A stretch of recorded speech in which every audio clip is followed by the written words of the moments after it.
Boa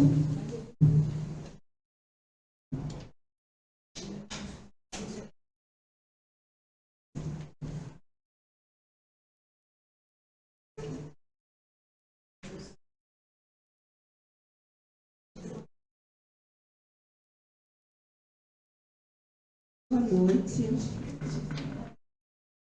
Obrigada pela presença de vocês.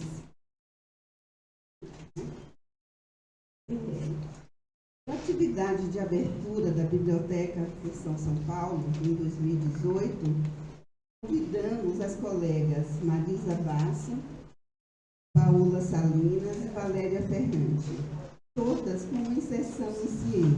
Depois cada uma vai dizer, com a inserção no CIE, Centro Interdisciplinar de Estudos sobre a Criança e Adolescente. O convite é para discutir o livro Trauma, Solidão e Laço na Infância e na Adolescência, Experiências do CIE no Brasil. Este livro é fruto de um longo percurso na prática do CIE no Brasil, levando em conta a função que Lacan propõe para a sua escola de manter uma relação entre a psicanálise e os psicanalistas com outras disciplinas. O livro também não perde de vista como Judith Miller inseriu o CIE no campo freudiano. Trata-se, segundo ela, abre aspas, de um espaço que a psicanálise tem de reconquista dela mesma, assegurando sua praxis no mundo contemporâneo. A experiência dos laboratórios do CIE nos permite entrever a possibilidade de contribuir com as referências extraídas dos psicanalistas, dos praticantes que alimentam os referidos laboratórios. Esses profissionais sempre dispostos a interrogar o que não se sabe daquilo que enlaça as crianças e os jovens hoje. O primeiro passo foi reunir essas experiências com clareza conceitual por parte dos autores que transitam por um espaço interdisciplinar, uma prática da interdisciplinaridade que se abre ao diálogo com as diferentes áreas do conhecimento e assume seu lugar na cidade. O trabalho do CIE se sustenta em conversação. Eu vi que no texto da Valéria, vai falar sobre isso. Geralmente, o laboratório convida alguém faz parte dos laboratórios. Isso eu acho, esse laboratório, como começa, para mim não é uma coisa muito clara, Então, isso eu acho que seria bem interessante que vocês falassem, Ou seja, uma conversação com psicanalistas, professores, se é uma instituição de ensino, uma escola, juízes, se é uma instituição que tem a ver com, por exemplo, vara da família, enfim, várias profissões que concernem a criança e que puderam se reunir para a construção desse novo campo do saber. O CIE também tem como aposta os colóquios, as jornadas, que podem ser locais, nacionais e internacionais. O ganho dessa conversação é manifesto. A conversação tem como propósito criar a possibilidade de discussão do assunto na sua dimensão simbólica, decorrente da ordem social, cultural, política, psíquica e econômica, levando em conta suas respectivas atribuições e singularidades. Vou deixar para que elas falem sobre o CIE. Respondendo à questão, que é o título da atividade de hoje, CIE, quais seus princípios e em que consiste sua prática, Para concluir, quero dizer que a atividade de biblioteca tem como tarefa divulgar, discutir livros cujos textos propiciam o debate e a preparação para os eventos, ou se articule a transmissão, levando à elaboração de temas, como da 8ª jornada da Seção São Paulo sobre o laço social. O título é o Amor e Sexo no Tempo de Desconexão, a se realizar em 26 e 27 de outubro de 2018. forma de coletânea, inclui-se um processo mais amplo de reflexão sobre o CIEM. Como diz Judith Millet, é necessário ampliar para colocar o maior número de pessoas a trabalho nesse programa. Penso estarmos, abre aspas, né, quando eu comecei aqui, é necessário ampliar para colocar o maior número de pessoas a trabalho nesse programa. Penso estarmos em um momento no qual Lacan solicitava aos seus alunos que trabalhassem o suficiente para estarem à altura e fazer com que os princípios da psicanálise pura sejam mantidos. Fecha aspas. Eu passo a palavra, a gente tinha combinado que seria a Paola, mas temos uma mudança, né? Então, passo a palavra a Valéria Ferrante, membro da EBP-AMT, próxima diretora da EBP São Paulo, Seção São Paulo.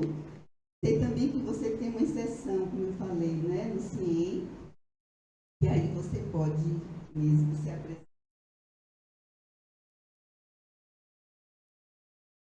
Boa noite a todos, agradeço o convite.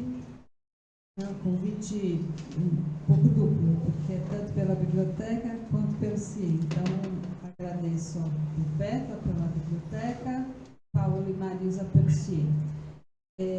Bom, eu ainda estou, acho que quando a gente se envolve com o CIEM, em algum momento não larga mais, né? Está sempre meio por perto, né? Hoje eu não estou em nenhum laboratório, em nenhuma instância no CIEM, mas não sei precisar, acho que faz uns 15 anos. No Brasil é 20, em São Paulo uns 15, acho, né? Faz uns 15, desde que o CIEM chegou em São Paulo, me interessou, porque, enfim, me interessava e me interessa ainda essa articulação possível da psicanálise com outras disciplinas. Então, o CIEM, essa provocação, acho que o CIEM é uma provocação ao analista, né, de poder estar com as outras disciplinas, aprender a ouvir as outras disciplinas sem que o saber de um impere sobre o outro. Então, manter esse buraco, esse não saber frente aos impasses é um desafio enorme, né? Então, o CIEM, eu aprendi muito com o CIEM, aprendo muito com o CIEM e penso que o CIEM é hoje um momento, a gente vive um momento bastante sombrio, não é? Acho que no mundo todo. Eu, enfim, começo a minha fala por aí, né? Não só o que a gente viveu no Brasil na última semana, não é? Enfim, com o assassinato da vereadora no Rio de Janeiro e todos os assassinatos que foram veiculados, né, na última semana na mídia, enfim, de tantos líderes que foram assassinados no Brasil em pouquíssimo tempo, em, sei lá, alguns meses, 24 assassinatos, né? Coincidentemente, eu vi uma notícia, por exemplo, que na Nigéria as meninas estão sendo sequestradas, na escola, não é, por grupos que as utilizam ou para serem esposas, meninas de 10, 12 anos, ou então para serem as meninas bombas de atentado. Então, são elas que entram nos lugares e explodem. Enfim, são notícias estarrecedoras, não é? E são notícias que vão evidenciando o quanto que o lugar da fala vai sendo cerceado, porque um sequestro ou uma morte é um calar, não é? É um fazer calar.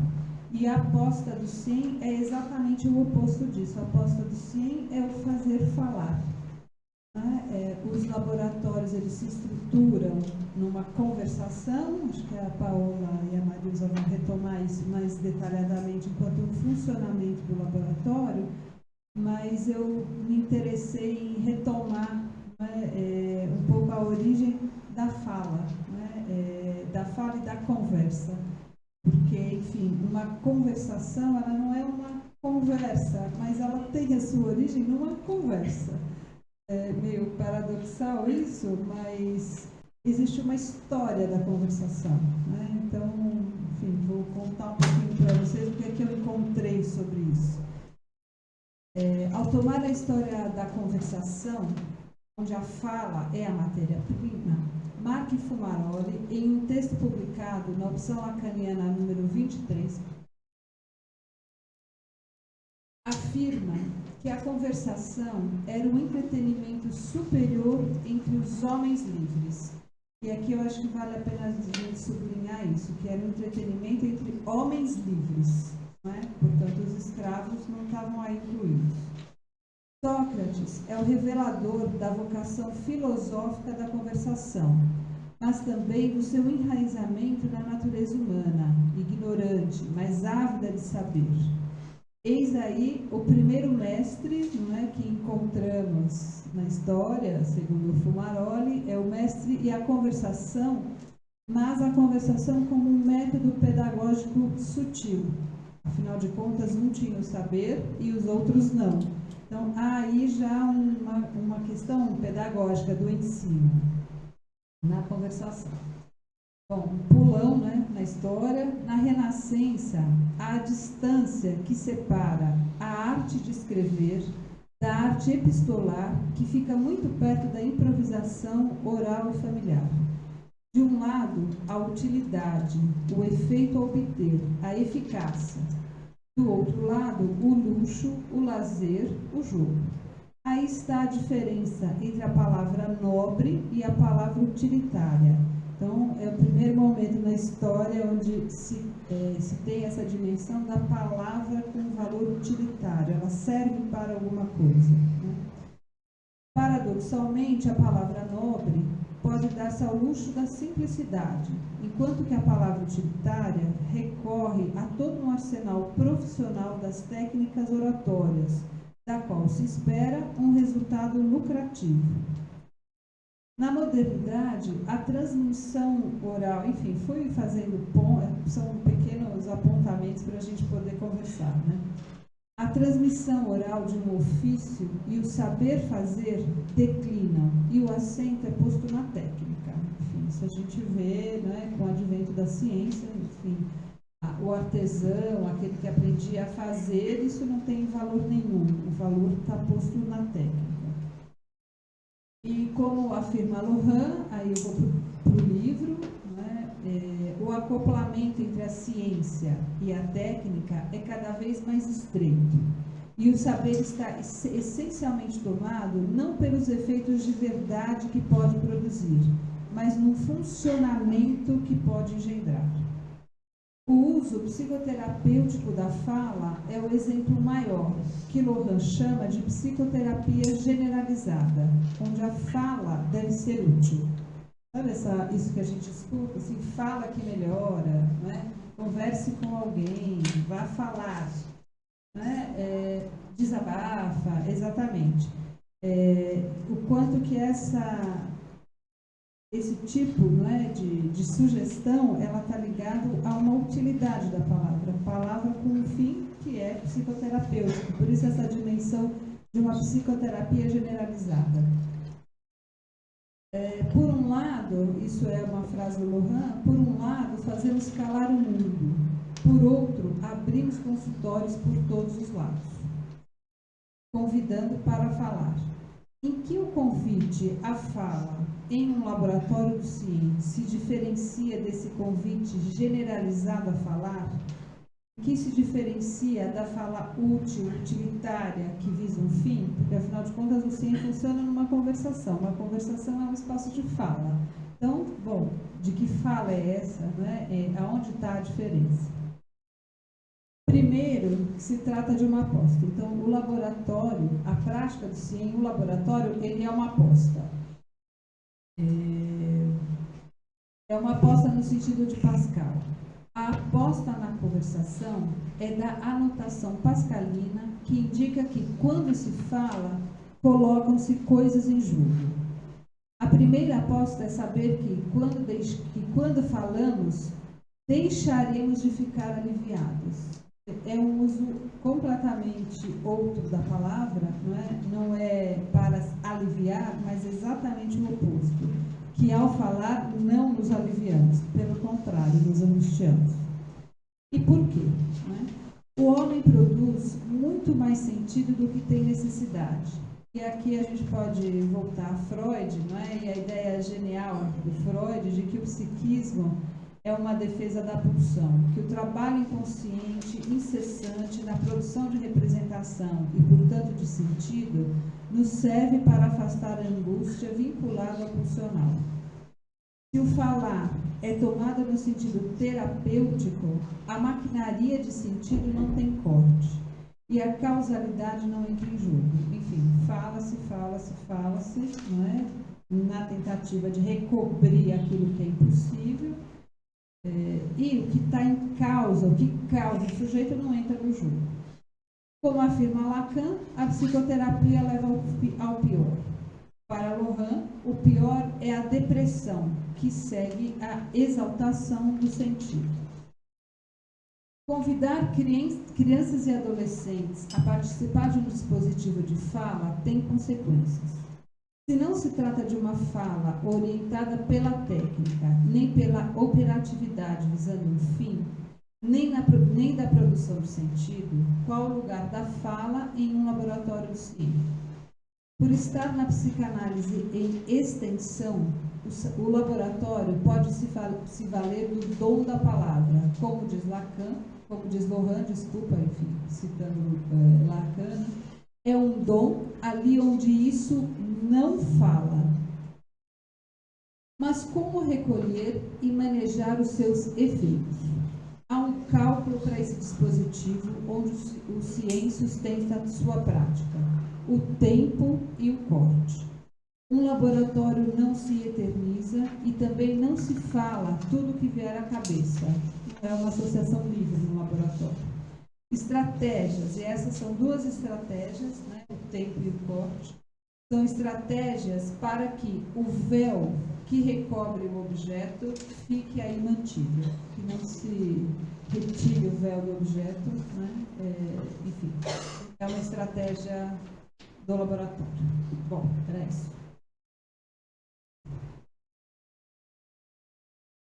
Obrigada, Valéria. Acho que teremos uma boa conversa. Né? Tem bastante coisa para ser trabalhado, discutido, né? A partir daí da sua fala.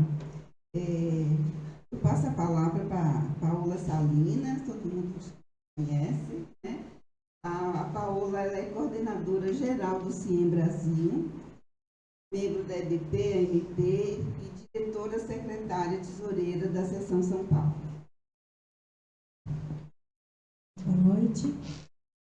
Inicialmente, o que eu gostaria de dizer do prazer de poder falar na Seção São Paulo a partir desse lugar da coordenação do CIEM Brasil. Muito do que eu vou falar hoje é o que eu vivo na experiência dessa comissão de coordenação e orientação do CIEM Brasil.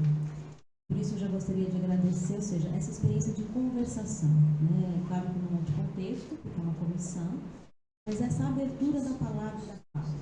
Então, isso eu já queria agradecer às colegas que compõem essa comissão de orientação e coordenação do CIEM Brasil, Mônica Campos Silva, de Belo Horizonte, Vânia Gomes, do Rio de Janeiro, e Mônica Age, da Bahia.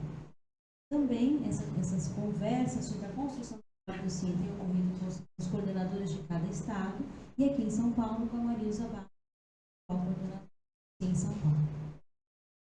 Para um panorama rápido, o CIEM está presente em 6 estados do Brasil e recentemente iniciamos o trabalho no novo estado, que está começando a se reunir para compor o primeiro laboratório.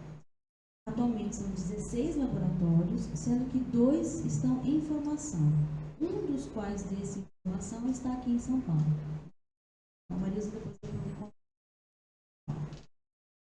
O título da minha fala, o título que eu escolhi é A Dimensão Clínica na Prática do CIEM e a Interdisciplinaridade. Então, eu escolhi esses 2 aspectos para poder falar um pouco mais do CIEM. Eu retirei esse título da minha fala do texto da Noemi Brown, que está nesse livro. Eu recomendo a você não só o texto dela, que está no texto que é para dos princípios, como experiências de diferentes laboratórios nas mais diversas localidades do Brasil, como também a sustentação epistêmica e teórica da psicanálise. Então, esse livro está à venda aqui na sessão, vocês podem comprar em qualquer quarta-feira. Antes de entrar no meu texto, só fazendo um gancho com a palavra da Valéria, né? A gente tem os eventos do CIEM Brasil, que inclui todos os estados. Nós vamos ter um evento antes do Encontro Brasileiro, que já foi lançado, e o tema é exatamente esse. O que falar quer dizer? Singularidade e hoje.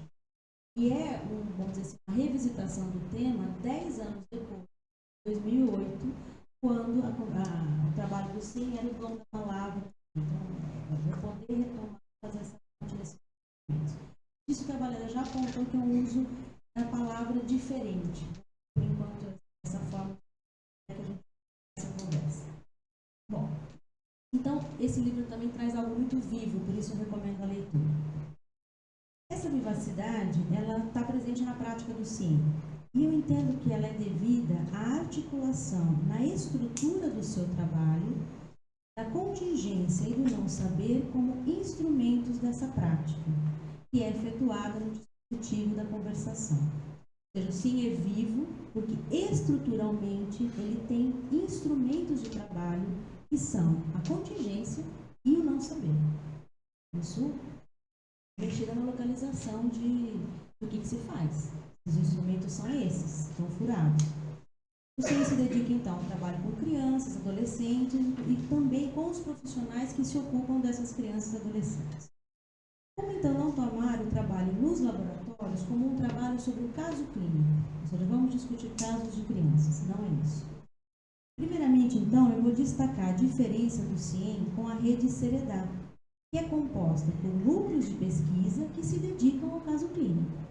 O CIEM, como a Valéria disse, é composto por laboratórios que podem ocorrer em escolas, centros de convivência, centros de reinserção social, hospitais, e que se detém no trabalho das conversações, que são realizadas em geral nesses locais, e posteriormente se detém na formalização dos efeitos dessas conversações.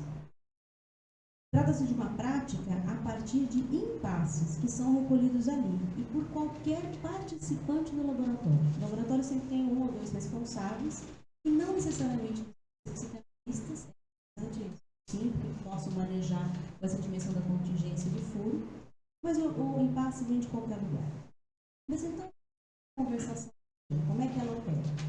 A Valéria já falou sobre isso, da onde ela já localiza uma diferença, né? CIEM não visa a terapêutica, mas acolhe efeitos subjetivos da palavra, que pode circular entre vários. Então, é possível que surja algo novo a partir de um impasse, da contingência e da imprevisibilidade. Então, o CIEM trabalha com a fala, a contingência, com a imprevisibilidade e com algo novo que possa surgir. A conversação visa a produção desse novo, mas não sempre isso é possível. É a cada conversação uma aposta de que isso possa acontecer. Então, a conversação opera visando o deslocamento das identificações, a abertura ao não saber, permitindo novas posições, permitindo repensar a causalidade das coisas, o que abre então uma outra dimensão, abre a pergunta e pode até engendrar novos sentidos diferentes daqueles já sabidos. Rosário, que é alguém que trabalha no CIEM também há muito tempo, nos coloca um pouco de atenção. E os impasses que estão trazidos numa escola, num hospital, são tomados pela equipe, pelos participantes, como impasses sem solução. Eles são sem solução porque eles são tomados a partir do que já se sabe. Por isso é solução. Dentro do que eu sei, não tem solução. Uma conversa, então, busca, pela contingência, conversação, permitir um avanço além do saber instituído. Porque só se eu mão desse saber que pode surgir algo de fato novo. Um avanço, então, além do saber instituído, além das identificações maciças, possibilitando a ocorrência da surpresa. Essa é a aposta a cada conversação, em cada laboratório. A aposta nada mais é, a Rosário nomeia, de que um real como limite no saber. Então, o que orienta a conversação é ter em mente que um real é um limite ao saber. Então, não vai ser pela via do saber, pode adquirir um outro status em determinado lugar. E operar, então, a partir do furo produzido no saber.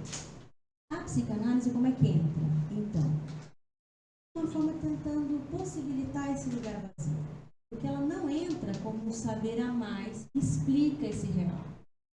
Ela participa provocando a sustentação, a circulação da palavra e a produção de algo novo no tratamento de determinada situação levada para um relatório.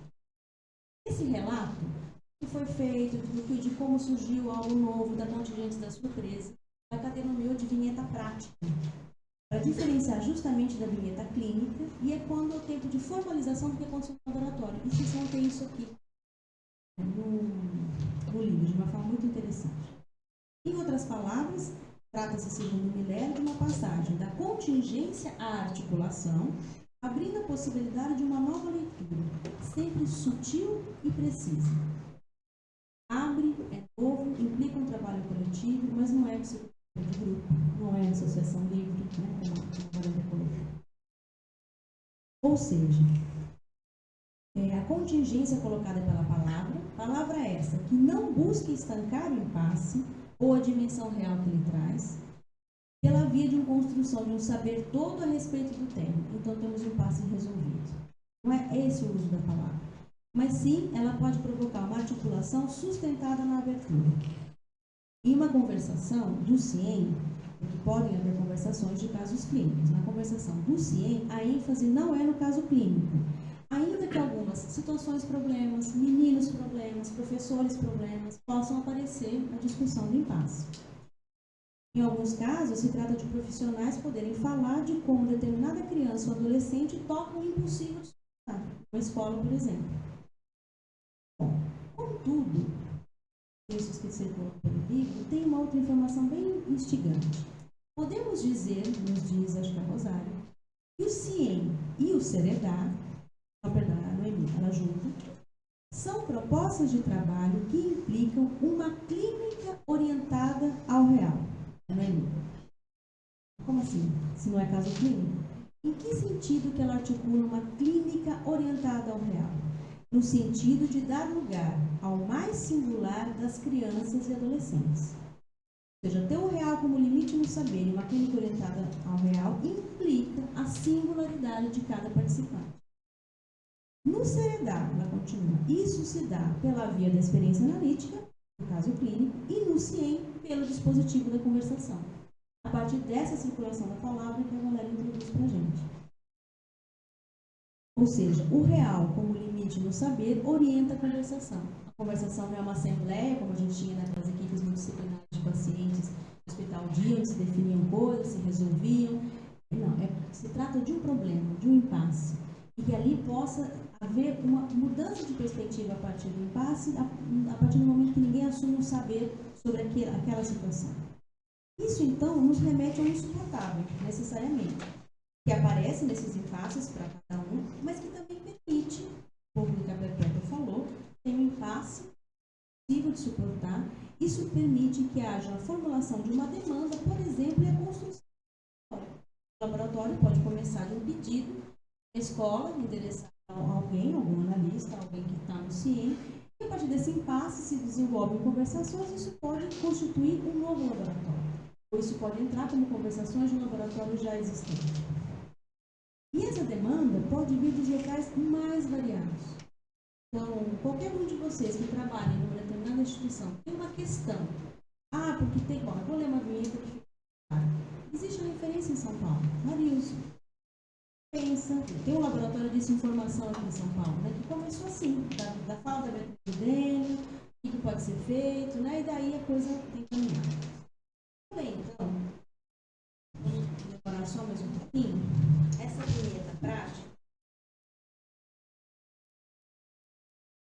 que é uma vinheta de um laboratório do Rio.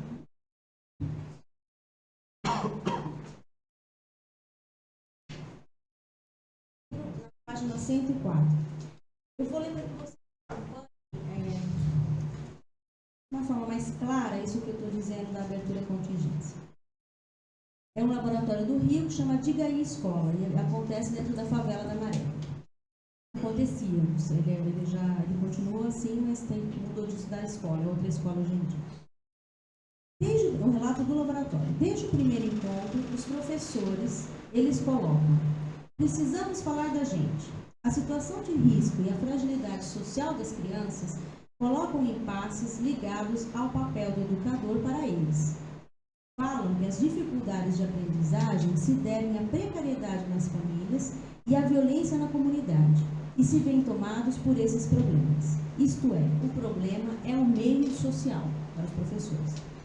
Diante desses impasses, afirmam que a solução seria não se envolver com as crianças. É esse o saber que eles constroem.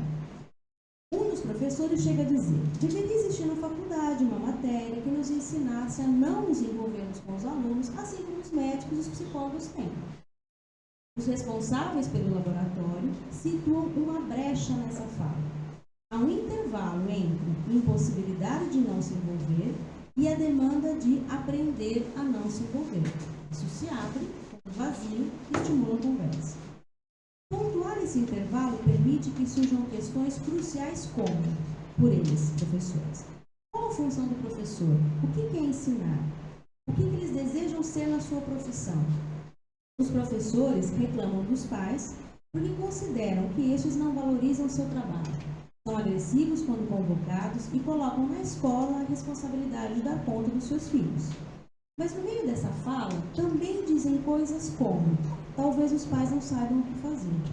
Essas falas são marcadas pelos responsáveis do laboratório, fazendo com que as queixas comecem a perder o tom de capricho atribuído aos pais. Um deslocamento a partir disso a fala se coloca. Nas soluções encontradas por cada professor, aparece um mal-estar. Como? Lembre-se que a questão é: não devemos nos envolver com os alunos. Mas eu não sou mãe desse menino. Eu nunca quis ser pai. Uma professora afirma: é como alcoólatra. Não pode dar o primeiro gole. Referindo-se ao que implica se envolver com as crianças. Você se envolve e afunda. Né? E essa é como um vício. A partir daí, o tema do envolvimento, são várias conversações feitas com esses professores, ganha novos contornos. E ao longo das conversações, alguma brecha parece ter se produzido, pois surgem perguntas como: me dei conta, a ideia de não se envolver, me dei conta que isso não serviria para todos. E pior, para alguns seria catastrófico. Para alguns alunos seria catastrófico se não se envolvesse. Será que esse é o único jeito de ter autoridade? Não se envolver? A questão da relação com os alunos retorna, mas com um enunciado diferente. Segue o trabalho. Como aprender a se separar? Essa é a pergunta que os professores formulam. Os responsáveis pelo laboratório, atentos à contingência, marcam que separar é diferente de não se envolver. Nesse momento, e aí vem uma sutileza, a professora relata um evento recente. Uma aluna chorava muito na sala por causa da morte de sua avó. A turma fica abalada e ela leva a menina para lavar o rosto no banheiro. No caminho, ela pergunta: tia, posso te chamar de vó? A professora, surpreendida, responde sim, e a menina tranquiliza-se. Ao relatar o fato, ele exclama: mas eu não sou a avó dela. Outros professores interpretam: a menina pediu apenas para te chamar de vó, não que você realmente fosse a avó dela. Surpresa, a professora diz que, de fato, foi a única vez que a menina a chamou de avó. Por que eu trouxe essa vinheta? Não é o mesmo ser chamada de avó do que ser avó. Isso foi possível chegar-se, embora tenha ido bem rápido, a partir de uma contingência, a partir da conversa que permitiu se deslocar o não podemos nos envolver com as crianças para aceitar ser chamada de avó sem que eu tenha que responder no lugar de avó. Então, essa brecha foi dada num sentido já dado. Deveríamos ter uma disciplina que nos ensinasse a não nos envolver. Há um avanço, né, disso. O que é se separar? Como então operar? O que faz a autoridade ou a relação professor-aluno? Então, podemos dizer que a partir disso foi possível, por isso o exemplo da avó, acolher respostas das crianças e adolescentes como invenções únicas diante do real. Veja, nessa conversação que começou dessa forma que eu descrevo, não nos envolveremos, para chegar numa criança que não foi repreendida, não foi refutada, quando diz tia, posso te chamar de avó, mostra o que a contingência foi abrindo e descolando dos sentidos anteriores, que essa professora fizesse esse ponto. E não daí assumisse ser a avó da menina, mas esse ponto. É uma invenção possível. Claro que não é para todos que o envolvimento se daria, nem muito menos para todos ser chamados de avó serviria, nem para qualquer criança, nem para qualquer professor. Mas para que isso fosse possível, foi necessária essa abertura frente ao não saber. Então, pôde orientar o trabalho de cada um. Isso eu estava fazendo um recorte da clínica. Um outro ponto muito importante é a interdisciplinaridade. Eu vou tentar enxugar. A interdisciplinaridade se refere aos diferentes discursos que falam da criança e do adolescente. E eles são tomados, como o Cavaleiro já colocou, não como disciplinas abstratas, mas como os profissionais que colocam o seu corpo e se implicam na compreensão. E que supõe, então, que tem que se lidar com o limite do suportável dentro dessa prática. E depois a sua posterior formalização, ou seja, são as pessoas que estão ali em corpo e ato e que portam o saber de outras disciplinas. Rosário nos adverte que é necessário estar atento quando o impossível aparece em cada discurso, em cada disciplina, para extrair dele, então, não saber que possa ser experimentado não como impotência. Teria uma disciplina que me desse jeito, não tem na minha faculdade de professora, de pedagoga, ou de existência, mas que seja um indicador do real em jogo e no sintoma, que vem se atualizar na conversação com a carga da opacidade do gozo próprio a cada um. Eu terminaria aí, mas tem um ponto fundamental nessa fala da Rosário que a gente precisaria desdobrar. Eu vou só fazer um apontamento. Ela diz que, então, esse não saber, além de ter que ser tomado não como impotência, ele é um indicador do real em jogo no sintoma, que vem se atualizar na conversação com a carga da opacidade do gozo de cada um. Como sintoma? Se eu estou dizendo que não se trata de uma clínica. Por isso que eu vou insistir em apontar isso. É a mesma ideia da clínica orientada pelo real. No que sentido que a Rosário traz que o sintoma se coloca? Porque se identifica em cada participante como esse participante experimenta um impasse. Isso é uma coisa. Mas ela vai dizer que o sintoma entra em jogo aqui porque ele coloca em cena o real para cada um e o real daquela situação, como o limite ao saber. Ou seja, é quando numa conversação o sintoma pode se encontrar com o não saber. Isso a gente pode depois melhorar na conversa. Eu queria ter falado melhor. Mas ela diz o seguinte, que por isso a leitura não é uniforme, porque cada um experimenta isso de uma determinada maneira, mas que é necessário aproveitar esse furo que pode ser provocado em cada um dos participantes e seu sintoma, não para tratá-lo, nem para interpretá-lo, mas como um furo no saber que possibilita um novo arranjo. Porque, por exemplo, se o professor diz... mas eu não sou a avó dela. Isso tem a ver com a posição subjetiva daquele professor. E outro diz, mas não é a mesma coisa ser do que ser chamada? Isso abre e a pessoa pode se reposicionar, apesar da posição subjetiva dela. Isso não vai ser tocado. Então, o que a Rosana vai nos dizer é que quando a gente toma essa dimensão de uma abertura e da contingência, frente inclusive que é sintomática para cada um, levando em conta o limite do saber, é possível que surja, então, um mal-estar dentro de uma conversação de uma outra maneira. O mal-estar já estava no impasse, mas é como se pudesse surgir um mal-estar e as pessoas já se ocupando dele ao mesmo tempo, a partir da sua posição de abertura, mas também a partir do seu sintoma. E o que ela, então, relata, agora eu fecho, deu uma enxugada bem, ela diz que é possível, então, nesse contexto, desse mal-estar já surge com essa de tratamento implicado, é possível então um ganho de saber que abre propostas inéditas, trazendo uma mais de vida ali onde reinava a morte. Ou seja, onde havia algo que poderia provocar uma ruptura dos laços, um efeito segregativo, é possível que algo vivo aconteça e que abra para o laço novamente. E isso é uma aposta, não está garantido em nenhum laboratório, em nenhuma conversação. É isso. Obrigada, Paola. Eu passo a palavra para Marisa Bastos, que também é membro da EBP, AMP, e como a Paola já disse, ela é a representante, assim que fala, a coordenadora daqui do Estado de São Paulo, do CIEM.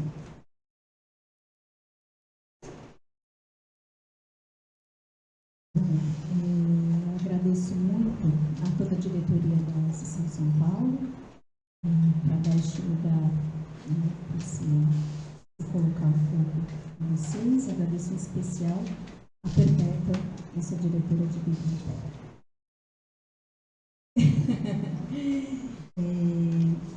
Bom, acho que as nossas colegas falaram um pouco, né, do que é o CIEM, e também trouxeram conceitos bastante densos no trabalho delas. Eu vou retomar algumas coisas para situar um tanto mais no CIEM e depois avançar com algumas questões. Peço desculpas para quem já conhece um tanto a prática do CIEM, vai ficar um pouco repetitiva, mas é absolutamente necessário. Então, o CIEM está no campo freudiano. O campo freudiano foi fundado em 66, tá? E ele está no campo freudiano junto às escolas, com suas sessões de obrigações, aos institutos, com todas as suas redes e instituições envolvidas,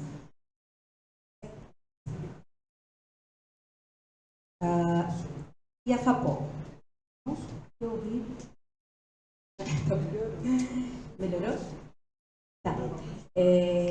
Então, o campo freudiano é um campo que abrange, então, vários interesses: informação, pesquisa e transmissão da psicanálise. Então, é aí que o CIEM está situado.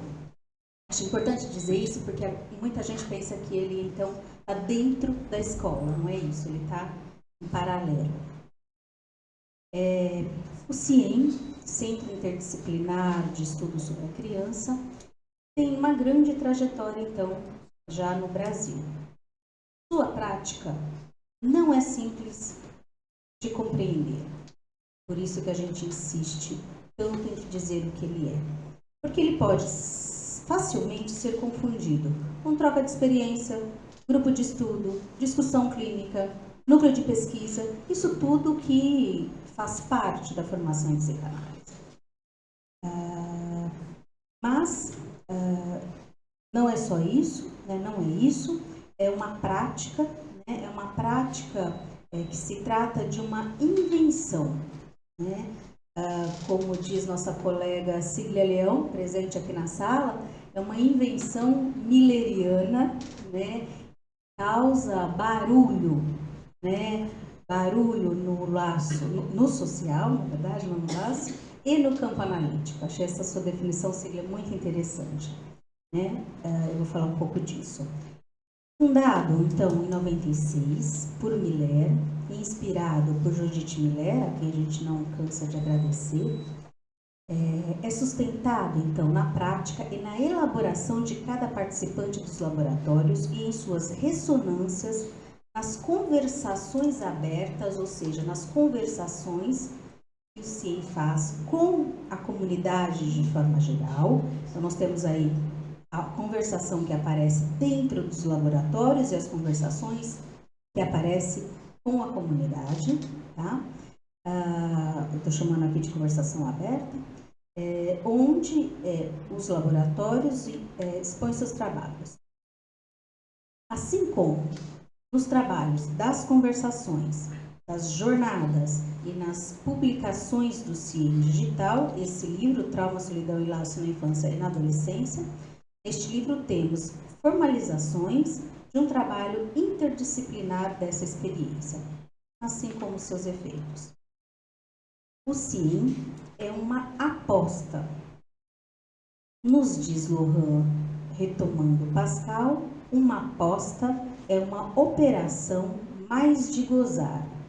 Uma vez obtido o gozo, uma vez que se sabe que isso acabará, o que fica, continua Lohan, a aposta da conversação é uma aposta sobre o corte. E aí ele está falando do corte de sentido. Falamos, situando mais um pouco mais além dessa situar o que é o CIEM, onde ele está, falamos então da psicanálise em 3 eixos: psicanálise pura, psicanálise aplicada e psicanálise em relação às outras disciplinas. É aí que o CIEM está localizado, né, na psicanálise em relação às outras disciplinas, né, ou como a Valéria citou, na psicanálise em extensão, não sem consequência, não sem alguma relação com as outras vertentes. Por exemplo, ao falarmos de impasses de uma prática pilar em que se estrutura o funcionamento e a dinâmica do CIEM, estamos falando em colocar na palavra o mal-estar de cada um que está diante do trabalho direto ou indireto com a criança e o adolescente. E isso independe de uma especialidade, ou seja, oferecer um lugar de colocar na palavra o que aparece como impossibilidade. É o que acontece nas conversações do CIEM. E, como bem disse Valéria, uma aposta em fazer falar. Dar lugar a um impasse, colocá-lo a circular em cada encontro é, às vezes, dar a ele um contorno, uma compreensão, a possibilidade de uma nova problematização, uma nomeação ou até mesmo um destino. Mas se faz mais eco quando nada disso ocorre, quando não se vai na linha do sentido. É aí que algo acontece. E aí é que entra o real em jogo de cada impasse. O real de cada impasse em jogo. E isso, obviamente, não é sem consequência para a criança e adolescente. Como nos aponta Judith Miller, o CIEM é o esforço de uma elaboração. A estratégia prática é o que traz esses impasses advindos de uma prática ou de circunstâncias que eclodem no dia a dia dos diversos profissionais que atuam com crianças e adolescentes. Abordar esses impasses não pela via da terapêutica e sem o propósito de dar a eles uma resposta ou uma saída, é todo o cuidado que se deve ter nesta prática. Estou dizendo aí que muitas vezes as respostas vêm, mas nunca em intenção. Não é isso que se tem em intenção. Elas muitas vezes acontecem como efeito de uma elaboração. Uma visão de Daniel Roy. Cito: o Brasil, imenso país com uma população imensamente miscigenada, atravessada por todas as formas de segregação, calejada pela vergonha, pelo ódio e pela cólera, é, sem nenhuma dúvida, o espaço geográfico e cultural onde coexistem de maneira a mais desenvolvida as múltiplas maneiras de fazer infância ou de fazer adolescência, quer dizer, inserir seu corpo vivo e falante no tempo da infância e no tempo da adolescência. Citação. Ou seja, há uma variedade e multiplicidade na maneira de se fazer uma infância e adolescência, e o âmbito em que isso se dá não se restringe aos aspectos socioculturais. Incluímos aí uma diversidade nos modos de ser, pensar e agir de cada um, o falacer, os modos de uso. Neste aspecto, se pode entender a proposta do CIEM, onde, ao fazer circular a palavra com todos os seus poderes na interlocução com as várias disciplinas, se faz um espaço muito além de troca de experiências, pois pode vivificar um saber. Estamos então dizendo que temos uma responsabilidade na formação do que se pode chamar criança e adolescente de nossa época. Ora, quem está tão exposto à segregação, protocolos, marginalização, preconceitos e normatizações que determinam toda uma sociedade, se não aqueles em formação? Digo especialmente às crianças e os adolescentes, mas não somente, aos profissionais também ligados a essa prática e, por fim, a nós mesmos, que nos colocamos aí em permanente formação e transformação. Bom, são apenas algumas palavras do que essa experiência do CIEM tem provocado, né? Experiência essa que muito vivifica. E eu vou terminar minha fala com uma provocação. É uma provocação não só para as duas que falaram aqui para a gente, uma provocação que eu me coloco também e coloco para todos os praticantes do CIEM. Bom, falamos muito do que acontece no CIEM hoje. Nos posicionamos tanto contra a universalização, protocolos e etc. E nos situamos nesta prática que não rechaça, mas inclui o real, já que ele mesmo é inerente aí à nossa prática analítica. Abordamos e acolhemos os impasses. Provocamos a circulação dos discursos, especialmente quando impregnados, quando aí no discurso histérico, no discurso do mestre, que são inevitáveis. Pergunta, essa é a provocação. O que acontece quando não acontece? O que ocorre quando, mesmo que se toque no real, não se faz eco, não faz barulho, como diz a sigla? Qual o osso do CIEM em sua prática na contemporaneidade? Bom, essa provocação, eu tenho algumas questões, não sei se eu coloco agora ou a gente passa a palavra e depois eu coloco, acho que é melhor, né? Passa a palavra e depois eu coloco outras questões.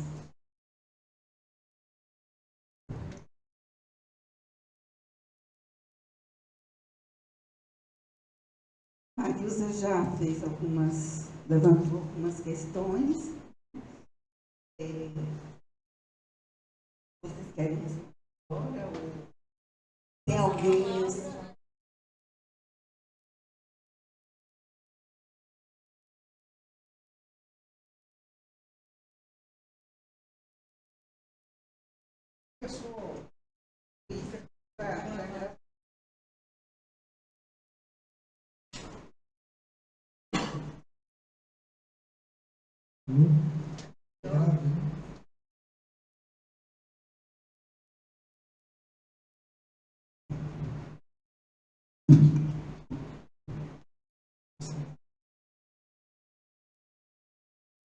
Então, eu acho interessante, não tenho nenhum contato com adolescente nem com criança nada, mas achei a proposta interessante. Queria só saber se entendi bem. Quer dizer, é uma prática com os profissionais que lidam com as crianças e com os adolescentes, é isso? Não só, então. A primeira coisa é isso. Com relação a isso, também, qual é o papel de um psicanalista aí? Minhas perguntas são muito básicas, né? Me perdoem, estou me aproximando, tá certo? Mas, por exemplo, é um psicanalista com vários profissionais que lidam com as crianças? Essa é a dinâmica numa conversação, é isso? E também a segunda coisa, são só nos laboratórios que ocorre? É um laboratório em São Paulo, 2, quer dizer, o profissional não sai, vai numa escola e conversa com as pessoas? Queria saber a dinâmica básica disso. E também, se tem uma articulação entre o direito, por exemplo, entendeu? Eu achei interessante esse tema de articulação entre a psicanálise e o direito, ou psicanálise e outra prática. Como é que isso está sendo... está funcionando? Então, me perdoem o básico das questões, mas estou me aproximando. Acho que a minha questão é básica também. Mas a partir da vinheta que a Paola traz, né, me chamou a atenção que a partir do corte no sentido, você produz, né, um esvaziamento dos semblantes e, ao mesmo tempo, a possibilidade de usar esses semblantes de um outro jeito. Estou pensando bem no caso da avó, né? Como os próprios participantes se apropriam desse corte no sentido, né? E se produz esse esvaziamento do semblante e aí a possibilidade de usá-los de outras maneiras. Né? Isso me evoca a própria prática analítica. Né? Então, eu queria, se vocês pudessem comentar um pouquinho mais, o que na prática, no CIEM, faz com que se escape da possibilidade de se tomar isso pela via analítica mesmo, né?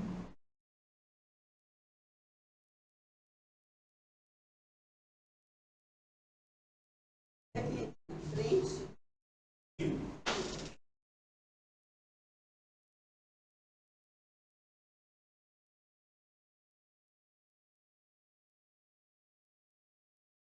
Boa noite a todos e todas. Meu nome é Eliane, eu sou psiquiatra. Fiz um trabalho de doutorado com prostituição juvenil. Então, me interessa muito qual é a posição do CIEM. Eu sou do grupo de toxicomania e alcoolismo, né? Do PIA. Qual que é... Afasta um pouco. Oi, agora melhorou, né? Bom, então, repetindo, eu sou Eliane, sou psiquiatra. Eu fiz meu doutorado com prostituição infantil e psicanálise. Então, a minha questão é assim, como o CIEM pode se aproximar, ou, enfim, como a gente poderia, então, pensando em psicanálise aplicada, questionar hoje a política pública, que é uma política onde se junta o discurso do mestre e o discurso da ciência, e exclui, né, as crianças através das suas políticas, porque se a gente só pegar um ganchinho na dissertação da Marielle, ela fala exatamente isso. Não sei se vocês conseguiram ver a tese dela, a dissertação, como a política pública hoje, né, principalmente na área de drogas, mata o adolescente. Tira a palavra do adolescente, exclui o adolescente. Então, como nós, hoje, psicanalistas, nos colocamos perante essa política pública? Eu quero aproveitar também para convidar todo mundo. Eu abri um fórum de discussão de cannabis medicinal aqui na cidade de São Paulo. Dia 6/4 nós vamos estar discutindo. E hoje, depois de uma matéria veiculada no jornal, na Rede TV, na sexta-feira, a polícia chegou na casa de um paciente. Usou a matéria para ir fazer a batida no paciente de esclerose múltipla. Então, nós estamos hoje atravessando um discurso muito... Não só um discurso, uma prática, onde nós, enquanto psicanalistas, somos agredidos, atacados. Imagina a população negra, principalmente.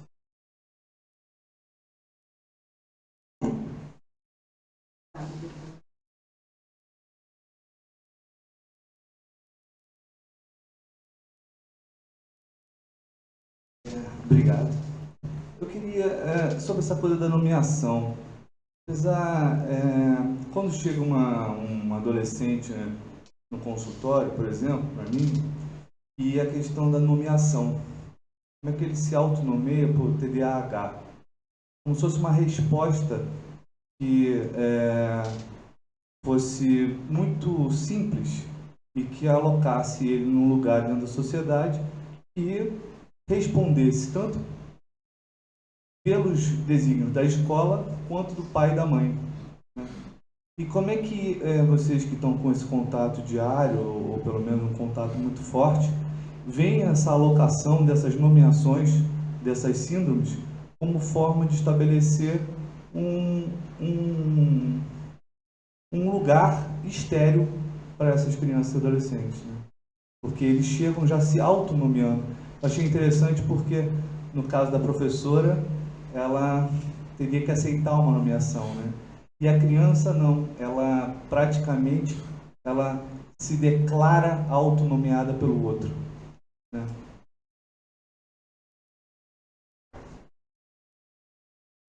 Eu quero aproveitar, né, a pergunta também do Luiz Gonzaga, né, que ele pergunta, né, sobre o CIEM, né? A minha pergunta vai no sentido de como os laboratórios são formados, né? Com a divulgação dessa atividade de hoje, algumas pessoas perguntaram, mas o que é esse laboratório, como funciona, né?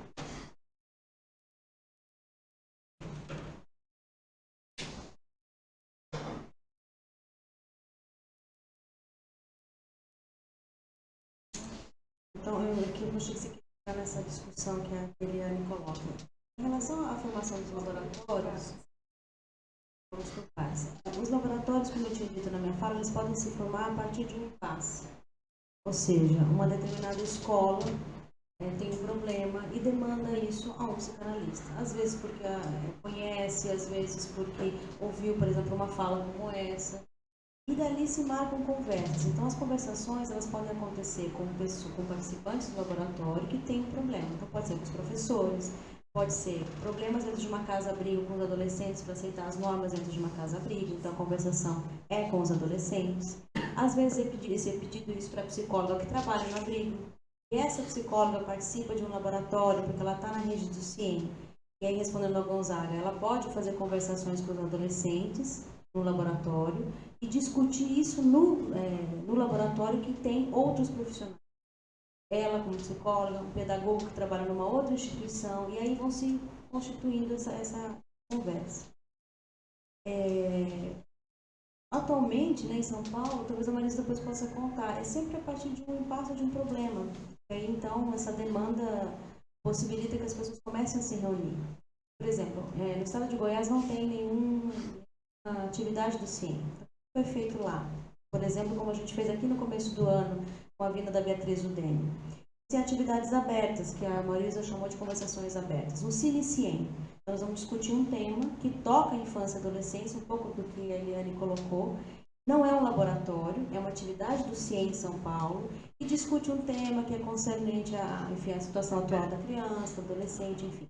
Isso pode provocar questões nas pessoas que trabalham em determinados locais e pensar, olha, eu gostaria de dar continuidade a isso. Essa lógica de trabalho me interessa. Eu trabalho numa escola, eu trabalho num hospital, e dali vão se enredando os profissionais e podem se constituir laboratórios. Então, a gente tem estados onde tem essas iniciativas para montar os laboratórios e não tem nenhum laboratório. Tem estados onde isso já aconteceu. Então, tem um laboratório que acontece na escola, um laboratório que acontece na favela, um laboratório que acontece no hospital. E cada um deles é composto por várias pessoas que têm um responsável e fazem conversações nesses locais. E tem a conversação do CIEM do Estado, quando vem todos esses representantes para discutir o que está acontecendo nos seus laboratórios com a coordenação do Estado.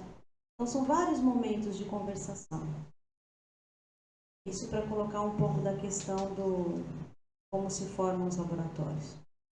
Eu vou passar a palavra logo, a gente está com o tempo colocado. Uma localização importante é essa dimensão de que o CIEM ele abre um espaço para o circular e para o furo no saber. Então, quando a gente já coloca a questão do semblante, de alguma forma esvaziamento do semblante, sim, mas é um esvaziamento de um saber a priori sobre aquele impasse. Um saber a priori sobre a criança, um saber a priori sobre a educação, sobre a pedagogia, sobre o direito. E a partir desse esvaziamento, desse saber já colocado, se abre a construção para aquele impasse naquele momento. Então é pontual. Nesse exemplo que eu dei do Rio, foram várias conversações com os professores. É claro que tem efeitos clínicos, é claro que algo da subjetividade aparece, mas a ênfase é na resolução daquele impasse e uma construção, aí sim, participativa, a partir de que ninguém assume o lugar de eu sei como isso deveria ser feito, como muitas vezes, enfim, um discurso do mestre opera, eu posso lá dizer como psicóloga, olha, mas você tem que fazer isso, aquilo para o professor. À medida que esse impasse é compartilhado e possível essa abertura, se trata do impasse. E isso tem efeitos naquela comunidade. Então, por exemplo, tem efeito para os professores saírem dessa posição, não posso me envolver. Tem efeito para a criança, que é acolhida de uma determinada maneira. E como vai se discutir a pedagogia naquela escola dali em diante. Só uma coisa Bom, a Marisa pergunta qual é o osso, né, do CIEM. Enfim, fiquei aqui pensando um pouco. Acho que o osso do CIEM hoje é se a gente cai numa pergunta como para que serve o laboratório, por exemplo, né? Se a gente se faz essa pergunta, para que serve, a gente já transforma o laboratório em algo que serve para alguma coisa, né? Que ele tem uma utilidade. Então, eu pensaria isso, que o osso hoje é como não tornar essa pergunta uma pergunta dirigida ao CIEM, né? Para que ele serve? Enfim, quando você fala da questão da política pública, e não é só com as drogas, não é? Toda a política pública de saúde para a criança é desastrosa, porque ela é absolutamente etiquetária, né? É uma avalanche de pouquíssimos diagnósticos, mas numa quantidade muito grande do mesmo diagnóstico. E eu, enfim, na minha experiência com o CIEM, eu diria o seguinte, que a gente nunca é chamado, um psicanalista raramente é chamado para se meter nessas questões. A gente vai e se mete, sabe? A gente vai e se mete. E daí, às vezes acontece um laboratório, às vezes acontece uma conversa, enfim. Mas acho que cada vez menos, né, seremos chamados. Acho que a gente vai cada vez mais ter que se meter nessa conversa com a cidade, com a política, com a política pública de saúde, enfim, com todos esses impasses, né, que são impasses. Eu vou vendo assim, são impasses. Se a gente conseguir de alguma forma buracar um pouquinho é tão massivo, já teremos aí um bom efeito, né? Vou complementar aí, pegando esse gancho, quando o Magno fala da questão da nomeação, né? A nomeação também ela entra como um saber prévio a respeito da criança, como, né, a galera está falando da etiqueta. Então, o lugar da conversação teve até um evento do CIEM que chamava Furando as Etiquetas. Exatamente, ou seja, que ali a etiqueta não represente o sujeito, né, mas também nós não vamos tratar do sujeito. Não tem uma diferença, o CIEM não é uma psicanálise aplicada. Essa é uma outra coisa importante diferenciar. Então, por isso que é difícil pensar essa articulação, porque ela se dá a partir de um problema, a partir de um impasse. Como a Valéria diz, acho que você fala bem, a Valéria diz se enfiar, né? E às vezes a gente está enfiado fazendo psicanálise aplicada, atendendo no ambulatório. Mas de que isso desdobre no laboratório é outra lógica. Né? Não é a mesma coisa que um psicólogo na reunião de equipe da pediatria. Não é a mesma coisa.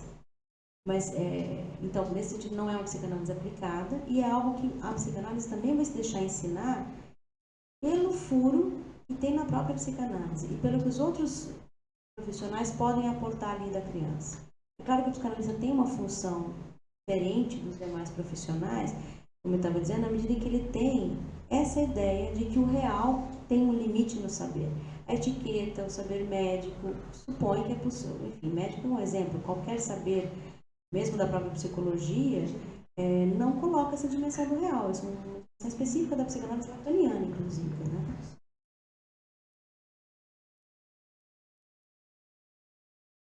Liliana, quer entrar nessa conversa? Ficar.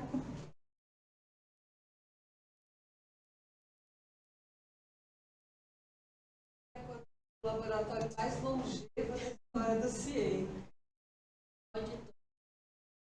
Também vocês podem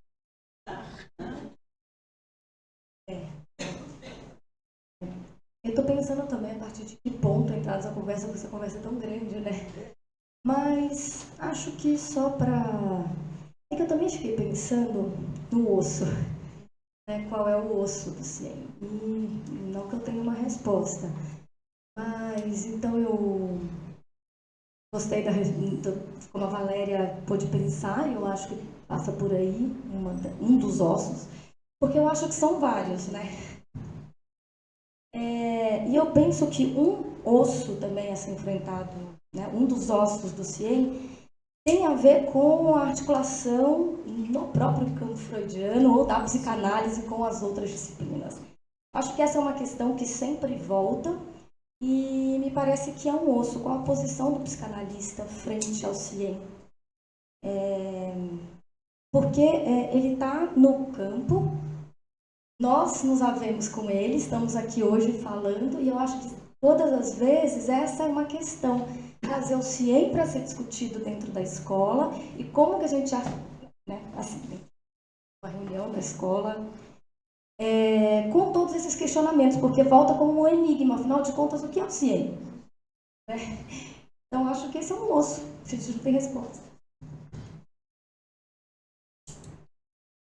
eu gostaria de enfatizar que acho que isso responde muito à nossa colega Eliane,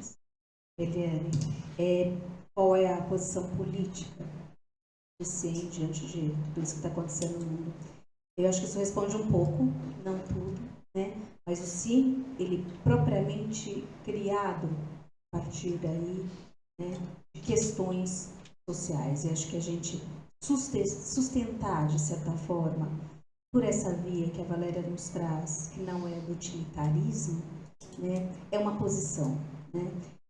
Porque efetivamente, né, quando ela diz não se perguntar para que serve, a gente tem essa impressão de sustentar muita coisa e às vezes não sustentar nada, né? Muitas vezes a gente se reúne, discute e ali não aconteceu uma conversação, né? Às vezes fazemos conversações onde efetivamente não conseguimos dar um lugar efetivo, fazer esse furo, né?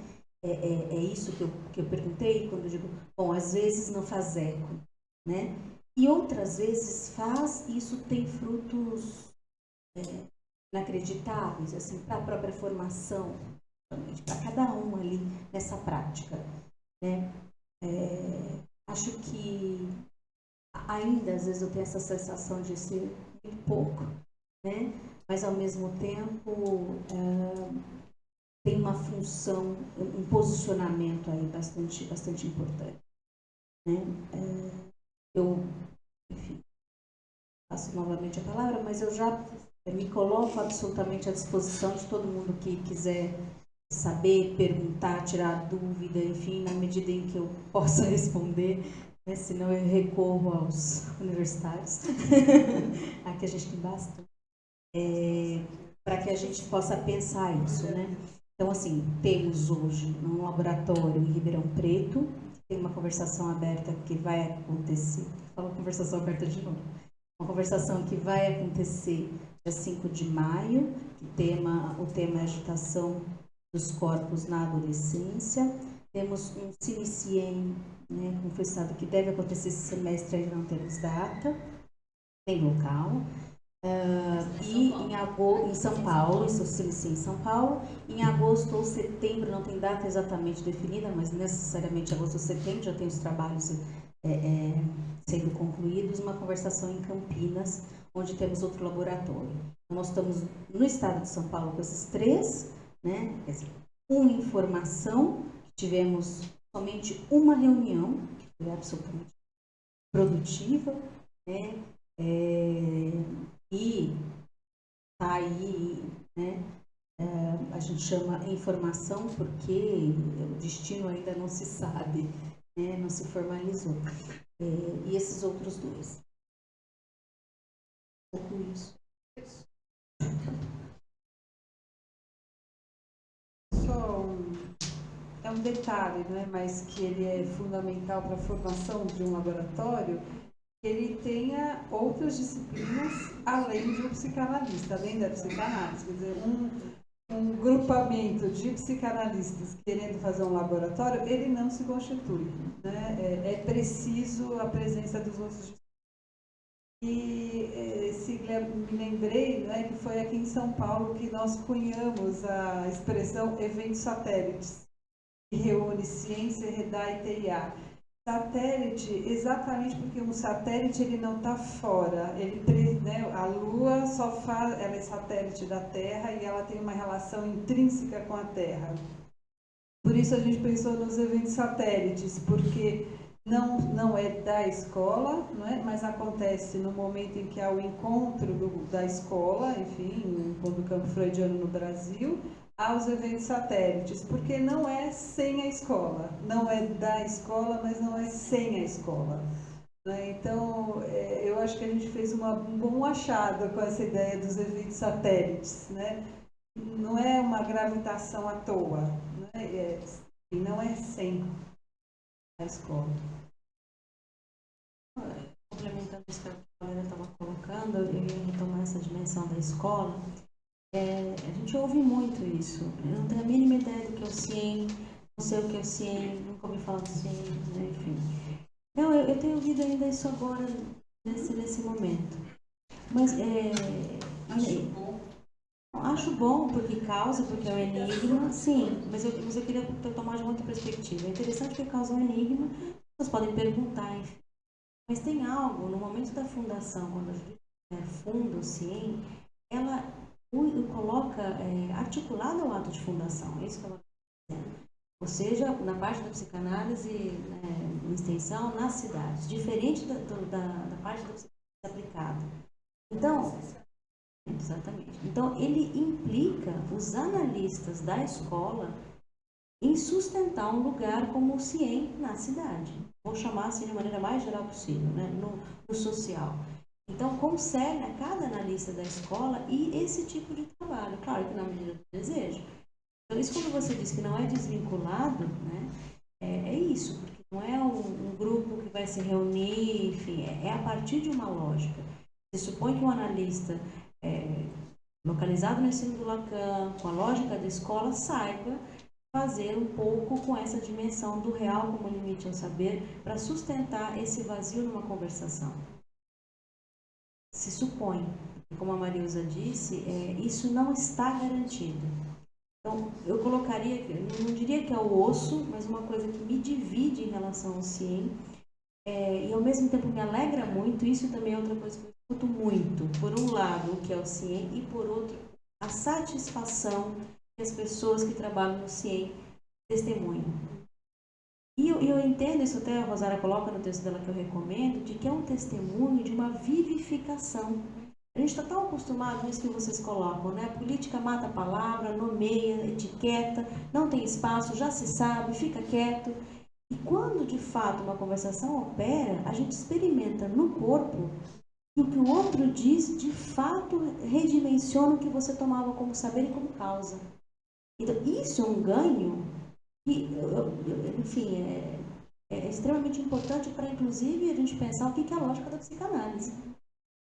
Então, nesse sentido que eu tomo e reforço que a Valéria coloca, que isso concerne a escola.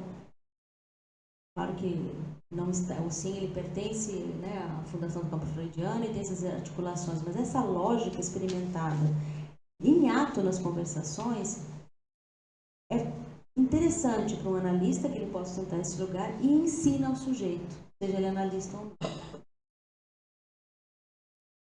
Esse evento que a Paola colocou, né, a Marisa também, que foi no lançamento desse livro, acho que quase um ano atrás, né?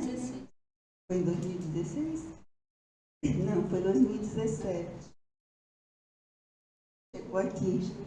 Foi quando a Beatriz Udênio esteve aqui em São Paulo, né? Nós estávamos, a diretoria estava começando praticamente, né? E isso que você fala, Paola, né, do testemunho, né, das pessoas que estão nesses laboratórios, eu fiquei muito encantada com esses testemunhos. Eu nunca tinha assistido nenhum laboratório, nenhuma conversação, sempre tinha, porque tem todos os, né, os encontros, tem sempre um encontro, né? E o livro é maravilhoso. O livro é maravilhoso, né? E é muito esclarecedor, né? É muito importante, né? Então, isso que eu falo, leiam o livro, comprem, leiam o livro, né? Então, eu fiquei muito encantada em insistir desde aquele tempo com a Marisa, para que a gente fizesse uma atividade da biblioteca, né? Para discutir o livro e também falar do CIEM. E o CIEM Digital também é muito bom, tem muitos textos, né? Esses textos que eu citei da Judith Millet, né? Eu recuperei de lá, né? É uma revista eletrônica que tem um texto do Millet que tem uma pergunta, né? Por que o CIEM Digital? Né? É bem muito esclarecedor. Agradeço a todos e a semana que vem não teremos atividade da quarta-feira aqui na Seção São Paulo, só dia 18 de abril. Né?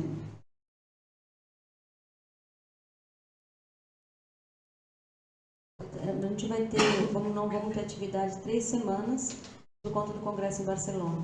Então as pessoas vão viajar, vão ficar um tempo também nesse trânsito. E retomamos então no dia 18 de abril com as conversações da orientação lacaniana, que é uma atividade nova proposta pela diretoria, né? E onde a gente vai trabalhar o texto Banquete dos Analistas. Conversações da orientação lacaniana. Conversações. Mas isso é interessante, porque é isso no laço na comunidade analítica. Né? Então, e vamos trabalhar então os capítulos Clínica e Política e o Desejo do Analista, capítulo 2 e 3. Essa divulgação específica vai sair em breve. O Banquete dos Analistas tem na biblioteca, enfim, quem quiser o texto não tiver pode se endereçar para o perto, enfim, para a gente fazer circular, que vocês possam ler. Interessar Anselmo, que é o nosso secretário da Seção São Paulo. Então, agradeço a todos, até Barcelona para alguns, né, outros até o dia 18 de abril.